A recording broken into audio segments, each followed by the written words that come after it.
ধরুন আপনার স্বামীটা অমানুষ, ধরুন আপনার শ্বশুরটা খারাপ মানুষ, ধরুন আপনার শাশুড়ি আপনার প্রতি জুলুম করে, ধরুন আপনার সংসারে আপনি সুখী না, কষ্টে আছেন।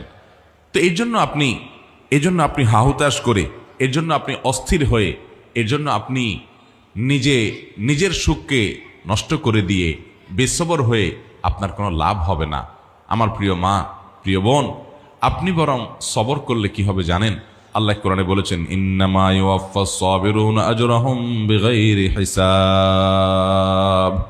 যারা ধৈর্যশীল হবে, যারা সবর করবে, দুনিয়ার বিভিন্ন কষ্ট, দুঃখ, মুসিবত এগুলোকে আল্লাহর দিকে তাকিয়ে যে সবর করলে আল্লাহ তাআলা সওয়াব দেন, জান্নাত দেন, আল্লাহ খুশি হন।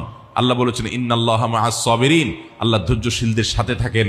আল্লাহ বলেছেন, আল্লাহ ইউহিব্বুস সাবিরিন, তিনি ধৈর্যশীলদের পছন্দ করেন, ভালোবাসেন। ধৈর্যশীলদেরকে এত মর্যাদা আল্লাহ দিয়েছেন।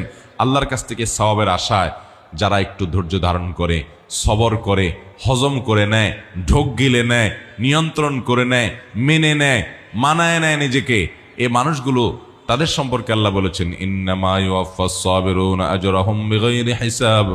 ধৈর্যশীলদের বিনিময় আল্লাহ রাব্বুল আলামিন হিসাব ছাড়া দিবেন। কোনো হিসাব করে আপনাদেরকে দিবেন না।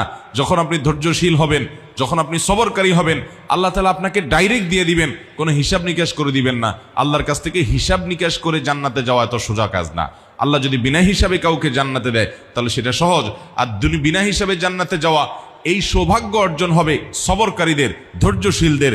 আমার প্রিয় মা ও বোন, আপনার স্বামীটা অমানুষ, আপনার প্রতি জুলুম করে, আপনাকে গালিগালাজ করে, আপনার বাপমা তুলে কথা বলে, আপনাকে কষ্ট দেয়, আপনার বাপমার দিকে তাকায় না, শুধু নিজেরটাই বুঝে জুলুম অবিচার করে, হয়তো পরকিয়া করে, হয়তো সে অমানুষ, হয়তো সে খারাপ মানুষ, হয়তো সে আপনার কোনো হক আদায় করে না, হয়তো সে বন্ধু বান্ধব নিয়ে আড্ডা মারে, হয়তো সে সংসারের দিকে তাকায় না, হয়তো তার আরো অনেক দোষ আছে, হয়তো আপনার শ্বশুর বাড়িতে আপনার ননদ দ্বারা আপনি কষ্ট পান, আপনার দেবর জুলুম করে, আপনার শ্বশুর অত্যাচার করে, শাশুড়ি বকাঝকা করে, যৌতুকের জন্য চাপ দেয়, নানান কারণে আপনার মনে কষ্ট আছে।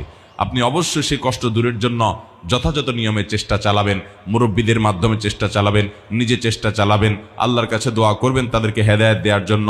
যদি সীমা লঙ্ঘন তারা করে ফেলে, অবিচার সীমা ছাড়া চলে যায়, তাহলে আপনি অবশ্যই বিচারের ব্যবস্থাও করতে পারেন।